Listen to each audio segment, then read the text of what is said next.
Santos de carne y hueso, hombres con aciertos y fracasos, defectos y virtudes, pero abiertos a la gracia. A continuación, nuestra cápsula espiritual de esta semana. Santos en construcción. Los santos de ayer. Los santos de hoy. Los santos en construcción.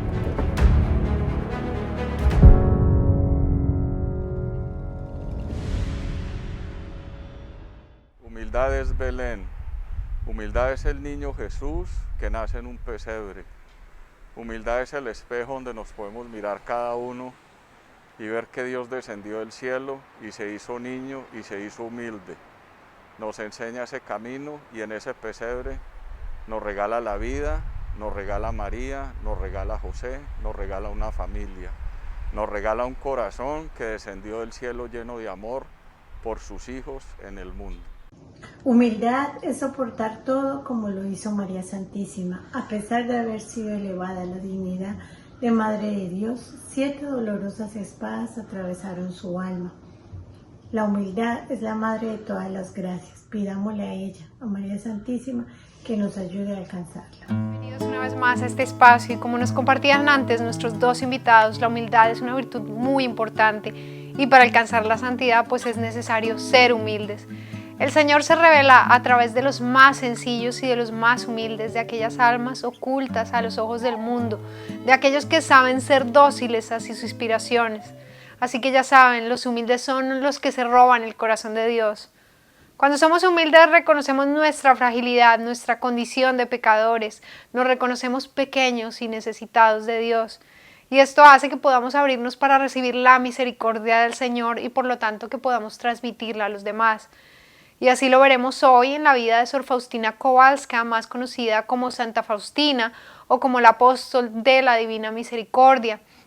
Ella es una gran mística de nuestro tiempo que vivió a pedido del Señor y de la Santísima Virgen la virtud de la humildad en su máxima expresión.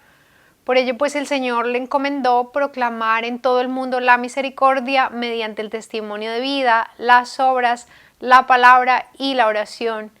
Ella nació el 25 de agosto de 1905 en el pueblo de Głogowicz, en Polonia, y fue la tercera de 10 hermanos procedentes de una familia humilde de campesinos. Fue bautizada con el nombre de Elena. A la edad de 7 años, Elena oyó por primera vez una voz que la llamó a un estilo de vida más perfecto, y desde entonces su vida fue influenciada por visiones y locuciones del Señor. Desde muy joven, ella sintió el llamado a la vocación religiosa, sin embargo sus padres pues no la apoyaron con esta idea, además porque su educación escolar fue de solo 3 años. Al cumplir los 14 años, ella abandona la casa de los padres para trabajar de empleada del servicio en varias casas, y a sus 18 años es nuevamente llamada por el Señor.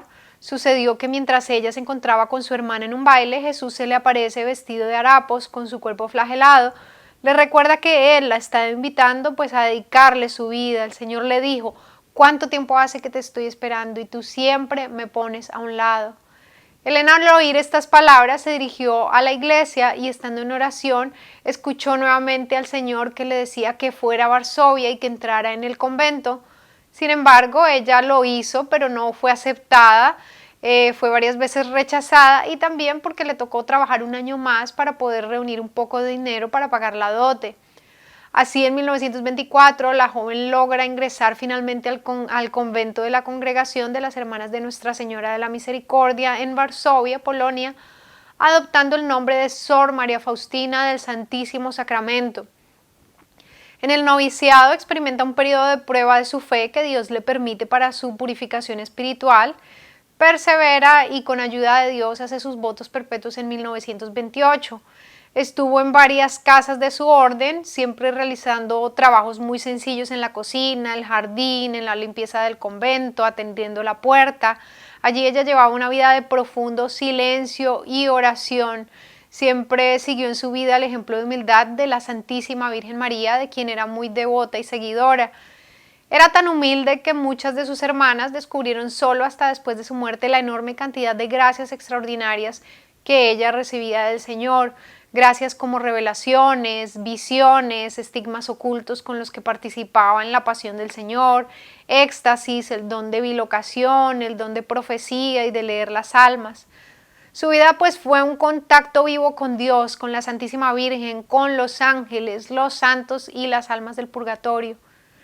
Y es que a pesar de tantas gracias y dones extraordinarios, ella supo muy bien que no eran estos dones o regalos los que determinaban la santidad, sino el someterse por amor a la voluntad de Dios.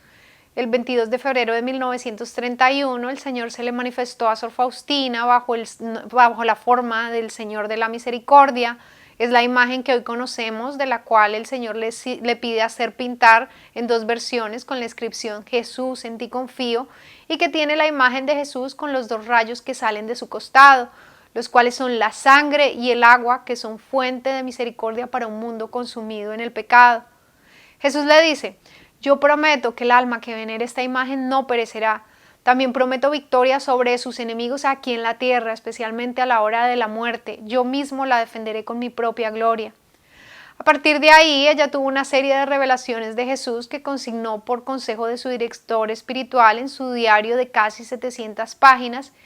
El Señor le pidió además que le contara al mundo entero sobre su inconcebible misericordia. Inconcebible, según el mismo Señor le expresó a Sor Faustina, porque nuestra limitación humana pues no nos permite entender hasta dónde va su amor de Padre, hasta dónde van sus ganas de perdonarnos pese a todas nuestras iniquidades. Y pues ese es el mensaje principal de la misericordia, un mensaje de esperanza para la humanidad, mediante el cual pues el Señor nos insiste que si reconocemos con humildad nuestra fragilidad, nuestra realidad de pecadores, es Dios mismo quien nos abre las puertas del corazón del Padre misericordioso. También el Señor pues le comunicó a Faustina las nuevas formas de culto que ella debía transmitir al mundo entero, entre ellas la fiesta de la misericordia, la coronilla de la divina misericordia, la oración en la hora de su agonía, es decir, la hora de la misericordia, y la novena de la misericordia. También el Señor le manifestó su deseo de que los sacerdotes proclamaran este mensaje a los pecadores. Y pues las cosas para Sor Faustina no fueron fáciles, primero que todo por su enfermedad, por los sacrificios extremos que ella ofrecía voluntariamente al Señor en reparación por las almas, también porque por casi 20 años estuvo prohibida la devoción de la Divina Misericordia. Sor Faustina murió de tuberculosis el 5 de octubre de 1938 a los 33 años en Cracovia. Fue enterrada en la capilla del convento bajo la imagen de la Divina Misericordia. Y fue hasta después del 15 de abril de 1978 que la Santa Sede pues permitió la práctica de esta devoción. Esto fue gracias a la labor de San Juan Pablo II, quien antes de ser papa pues fue un gran defensor de la causa de Sor Faustina Kowalska. Ella fue beatificada en 1993 y canonizada el 30 de abril del año 2000 por San Juan Pablo II, quien estableció oficialmente en ese entonces la fiesta de la Divina Misericordia que celebramos cada primer domingo después de la Pascua. Ella es considerada la patrona de la misericordia y también el Señor mismo la llamó la secretaria de la misericordia. Y pues bien interesante que fue precisamente a la hermana menos notoria a la que el Señor escoge para dar al mundo entero el gran mensaje de su misericordia que tantas almas ha tocado y tantas vidas ha transformado. Hoy su legado de santidad nos recuerda, como el Señor mismo le reveló, que la misericordia de Dios es más grande que nuestras miserias. Faustina entendió que la santidad y la perfección consisten en someter humildemente nuestra voluntad a la voluntad de Dios.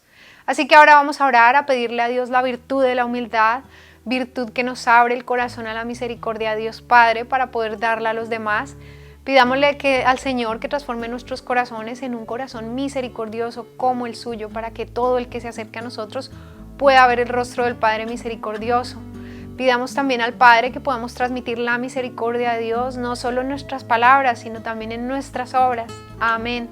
Y me despido, pero les dejo una frase que Jesús le dijo a Sor Faustina para que reflexionemos. La verdadera grandeza de un alma está en amar a Dios y en la humildad, por supuesto. Bendiciones.